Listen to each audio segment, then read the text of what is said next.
LIC of India presents Union Budget 2025, co-presented by Sensodyne, co-powered by SBI, the banker to every Indian, and LIC Housing Finance Limited, associate partner ACC and Ambuja Cement. वित्त मंत्री निर्मला सीतारमण ने financial year 2025-26 के लिए आम budget पेश कर दिया।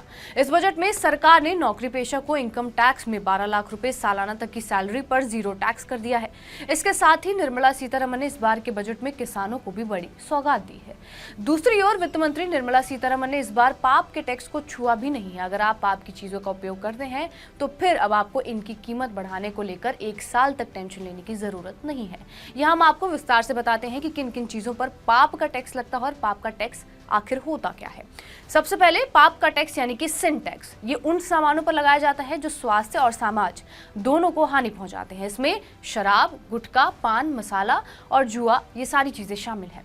इन्हीं सब सामान की वजह से इनके ऊपर लगने वाले टैक्स को पाप का टैक्स कहा जाता है। इस बार वित्त मंत्री निर्मला सीतारमण ने पाप के टैक्स में कोई बढ़ोतरी नहीं की है। इसके अलावा महंगे perfumes, carbonated drinks, cold drinks, imported सामान और लग्जरी गाड़ियों पर भी भारत में पाप टैक्स वसूला जाता है। क्योंकि सिन का मतलब पाप होता है, इसलिए इसे पाप टैक्स भी कहा जाता है। अब ये भी जान लीजिए कि किन चीजों पर कितना सिन टैक्स लगता है।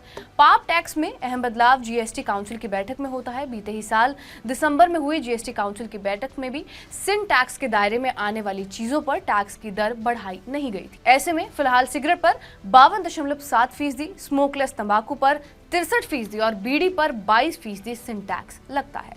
बहरहाल इस खबर के ऊपर आपकी क्या प्रतिक्रिया है, हमें कमेंट करके जरूर बताएं। बाकी देश और दुनिया की तमाम बड़ी खबरों से अपडेटेड रहने के लिए सब्सक्राइब करिए TV9 डिजिटल।